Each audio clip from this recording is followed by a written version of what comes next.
in association with the Right Eye Productions broadcast. Ty's finally getting into dating again, yeah! Talking to himself while watching a sunset by himself, having a drink alone, watching a Hallmark Channel movie marathon doesn't really count.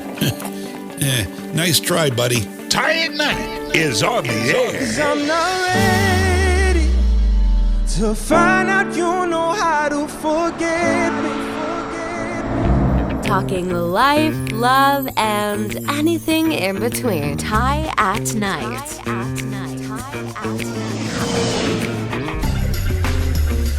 All right, here we go with online dating. And this is a big topic. I mean, this is a banger for 2024, right? Yeah, 53 million Americans are actively using online dating services, 413 million worldwide. How about that? About 39% of straight relationships are located in the U.S. They start online anyway. 6 in 10 online daters say it's easy to find potentially compatible partners. Hell, even my therapist says that. College graduates have the highest first date relationship rate for online dating services. Let's keep going with these stats according to mazeoflove.com. Something else to be careful and cautious of while dating online. Dating scams costing victims over $500 million each year. Don't even get me started on the phishing. Come on. By the way, if you want to talk dollars and cents, $3.7 billion in revenue each year filter through paid subscriptions for online dating. The first country at the top of the list, the United States. Online dating penetration with 15.7%. Oh my gosh. $829 million. The United Kingdom coming in second, followed by France, Germany, Brazil, and South Africa. That again, according to mazeoflove.com. You can check that out. We'll put the link in the description below. Ty at Night. So today's episode, I'm going to talk about 3 specific online dating websites that I have personally experienced. One very recently in 2024. Hang on to your britches for that. In the meantime, let's backtrack a little bit. About 12 years, one of the first online dating websites that ever came out was Plenty of Fish as far as marketing and brandability. Yeah, about 12 years ago. And you question, do these really work? Again, I have 3. The first, plentyoffish.com. Now, I'm going to be authentic as I ask you to be respectful and receptive to what we're talking about here. Online dating, right?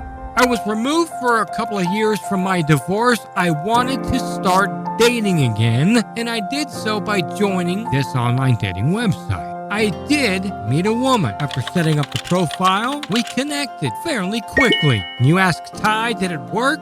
Well, we did the protocol of the specific website. We messaged through the website back and forth, kind of inquisitive, but yet a bit cautious at the same time. After several days, maybe even a couple of weeks, we then swapped phone numbers.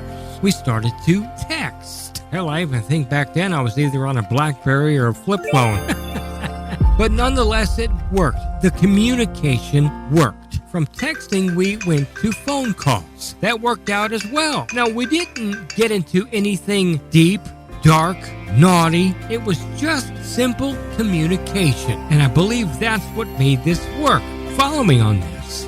We ended up dating. We actually met in person. That went very well. Fast forward several months, even a year, and we were getting hot and heavy to the point that we even moved in with one another. Now, I told that story back on a few episodes ago. One of the ones I shared with you about dating a woman out of wedlock, living together. Never did that before. And you know what? We did that for 3 or 4 years.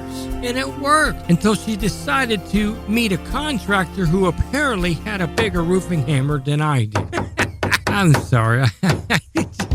Oh boy. So the second website is Match.com. I again told this story. You can scroll through. I believe it's called Hopeless Romantic Ahoy. This is the one where I met a woman after posting a profile just 20 minutes after becoming a member. She realized where I lived because most of these profiles ask for a city or state, sometimes both. And that was her very first message to me. Hey, I see you live in so-and-so. Do you own a boat? That was her very first question. It was nothing about, hey, what kind of movies do you like? Or I read your profile. I like what you said about your music selections, what you like to do for hobbies. No, hell no. She jumped right to the materialistic aspect of it and asked me, did I own a boat? Her ship was sunk. I deleted that profile, deleted her message, never responded. That was it for years. Until recently. Things we used to do. Tie at Night. Now, a while back, I joined up with a brand new therapist who is an absolute badass. Doesn't take shit from nobody and definitely has my back. Now, they recommended a third online dating website specifically to communicate and develop a friendship. That was the foundation here. Yeah, let's develop a friendship, camaraderie between two people. And so I took that chance at love. I took that chance at the opportunity, and I did it. This again, 2024. However, as these online dating websites become available, they also bring a lot of scammers, a lot of what they call fishers. And boy, do you have to be cautious. People who lie about their status, whether they're single, separated, still married, yet, hey, I'm going to put myself out there on a dating website. You got to be careful and cautious. Tie at Night. The Walking Hopeless Romantic. For authentic people like me simply trying to meet somebody just to have a simple conversation, well, there are people out there looking to ruin all of those chances. So I will not, however, reveal the online dating name simply because I am still an active member. I want to give this thing a chance, and I also want to avoid a bunch of spam DMs. I did meet one person, however. Yeah. Out of respect, I will not go into detail about that, but a lot was learned in an extremely short amount of time. A lot.